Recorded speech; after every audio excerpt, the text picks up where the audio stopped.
ہمارے چینل کو سبسکرائب کیجئے، ویڈیو کو شیئر کیجئے اور لائک کیجئے۔ بسم اللہ الرحمن الرحیم۔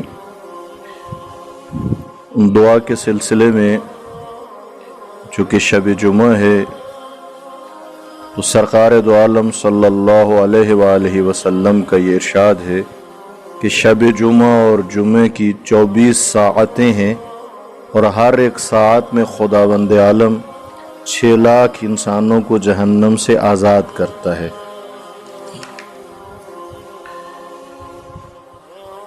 اور روز جمعہ کی طرح شب جمعہ کی بہت فضیلت ہے، اور ممکن ہو تو شب جمعہ دعا و نماز میں گزارو۔ شب جمعہ میں خدا تعالی مومنین کی عزت بڑھانے کے لیے ملائکہ کو آسمان اول پر بھیجتا ہے کہ وہ ان کی نیکیوں میں اضافہ کریں اور ان کے گناہ مٹا ڈالیں۔ اس کی وجہ یہ ہے کہ حق تعالی رحیم و کریم ہے اور اس کی عنایتیں اور عطائیں وسیع ہیں۔ روایت میں ہے شب جمعہ میں مچھلیاں پانی سے سر باہر نکال لیتی ہیں اور صحرائی جانور اپنی گردنیں بلند کر کے بارگاہ الہی میں عرض کرتے ہیں، اے پروردگار، انسانوں کے گناہوں کے باعث ہم پر عذاب نہ کیجیے۔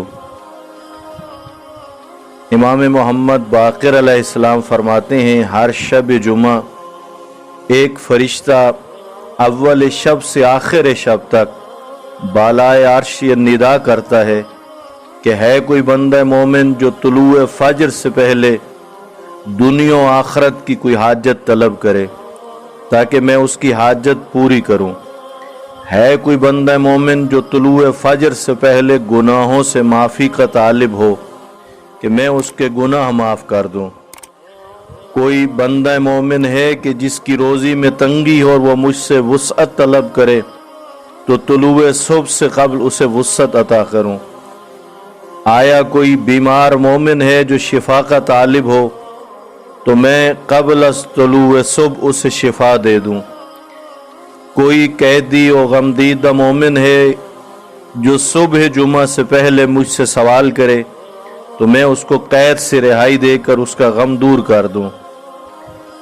آیا کوئی مومن مظلوم ہے جو قبل از طلوع صبح مجھ سے سوال کرے تو میں اس پر ظلم کرنے والے سے انتقام لوں اور اس کا حق اسے دلا دوں؟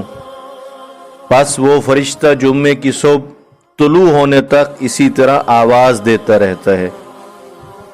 تو شب جمعہ کی بہت فضیلت ہے اور خداوند عالم شب جمعہ بہت کچھ اپنے بندوں پر مہربانی کرنا چاہتا ہے۔ شب جمعہ عام راتوں سے افضل ہے، اسی طرح روز جمعہ عام دنوں سے افضل ہے۔ حضرت امام جعفر صادق علیہ السلام فرماتے ہیں، شب جمعہ میں گناہوں سے بچو کہ اس میں عذاب کئی گنا بڑھ جاتا ہے، جیسا کہ شب میں نیکیوں کا ثواب بھی کہیں زیادہ ہوتا ہے۔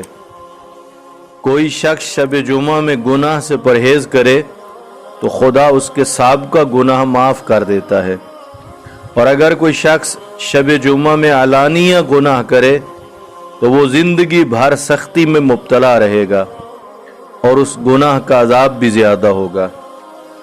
ویسے تو کسی وقت بھی خدا کی نافرمانی نہیں کرنی چاہیے، کسی لمحے میں بھی خدا کی اطاعت سے باہر نہیں جانا چاہیے، لیکن یہ کچھ ایسی گھڑیاں ہوتی ہیں جن کی باقی گھڑیوں کی نسبت، کچھ ایسی شب ہوتی ہیں جن کی باقی شب کی نسبت، کچھ ایسے ایام ہوتے ہیں جن کے باقی ایام کی نسبت، جن میں ثواب بھی زیادہ ہوتا ہے، اور پھر اگر انسان خدا کی نافرمانی کرے تو اس میں سزا بھی اتنی زیادہ ہے، نقصان بھی اتنا زیادہ ہوتا ہے۔